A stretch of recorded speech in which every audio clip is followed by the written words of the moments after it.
I'm Gene Vaughn.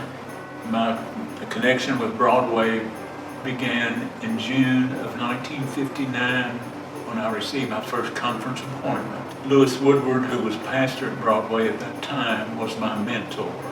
I just had to bring this. This is an old bulletin, but anyway, it's from what's the date on it? 1962.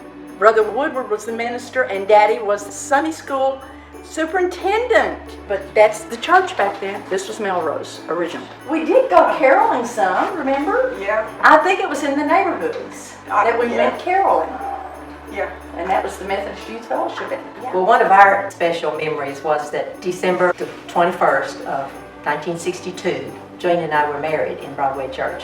We had the typical Christmas things, but we also had the song, Whither Thou Goest, and in front of two ministers, Reverend Woodward and Dr. George Wood, who was the district superintendent at the time, and lots of our friends. We celebrated communion, and we promised to those people and to God that we would love each other and love God, and that's what we've tried to do over almost 58 years. So our dad loved to eat. And one time there was a time at Marlon Geneva White's house, and everybody took some snacks, but my dad had something to do. He got there late, but before he came, Marlon said, let's put a little of that dry dog food in that bowl, see if Dr. Ray will eat it. I bet he will. And he was going through getting his food, and he said, well, I wonder what this is. And he reached and got something in his mouth and ate it. Then I told him what it was. Advent was a part of Broadway's service.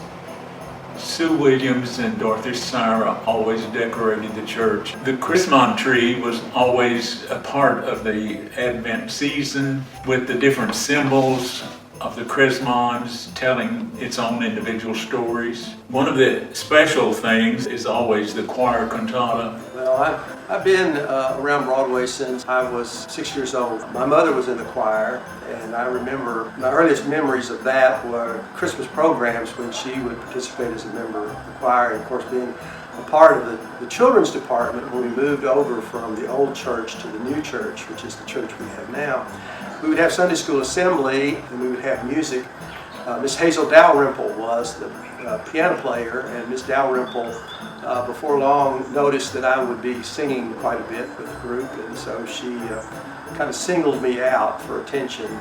And it wasn't long before she had invited me to be a soloist in the Christmas program. And my early memories of being the soloist in the Christmas program was how stressful that was for me. I spent lots of nervous energy learning to sing these songs to present at the children's Christmas programs, which nearly always involved, wearing bathrobes and towels as shepherds. So that's a memory. Hi, I'm Marcia Skipworth, and I've been going to Broadway probably since I was about 5 years old or maybe 4 years old when we were actually on Broadway. When I was working here in the early 80s, I remember Walter McChesney. He was called the Candy Man. And of course, every Christmas, he would call all the children up and he would give them candy, tell them little stories. And one of the cutest stories was Paige Minton. He was talking to him about snowing and ice and rain. And he said, what would you do if it started raining, and you were going outside in the wintertime? And she said, you would get out your umbrella. Also, Joyce Buckman was the preschool learning teacher here, and my niece and nephew were students in her class. So she would bring them down every Christmas. They would perform a little carol for me, and she would always give me spiced tea. I'll never forget Joyce's spiced tea.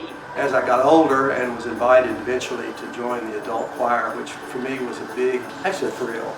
And I can't tell you how many years ago that was, but it's been more than 50. But getting to be a part of the preparation for Christmas, we always called it the cantata, and it was especially selected by our choir director, and we would practice and practice and practice. My memories of Broadway at Christmas time always revolved around getting ready. This is Bob Tyree. I've been a member of Broadway since 1980, and some of my fondest memories of Christmas time were when the church was without heat and we had to meet in the kitchen, and we used the gas heat of the stove, and we met around the table, and that was actually a snow day, but it also kind of ties in with the Christmas season.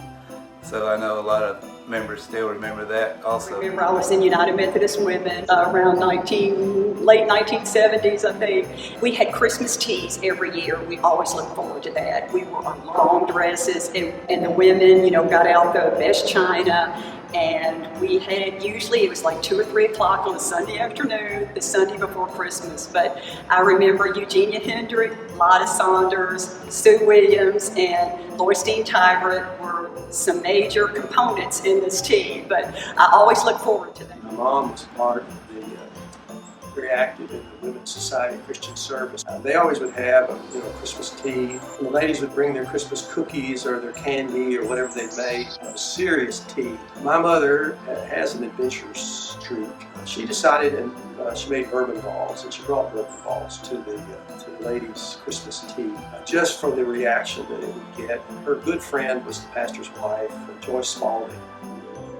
So Mom positioned herself in line right behind Joyce Spalding as she was sampling the bourbon ball. And Mom just got such a kick and never admitted who brought the bourbon balls.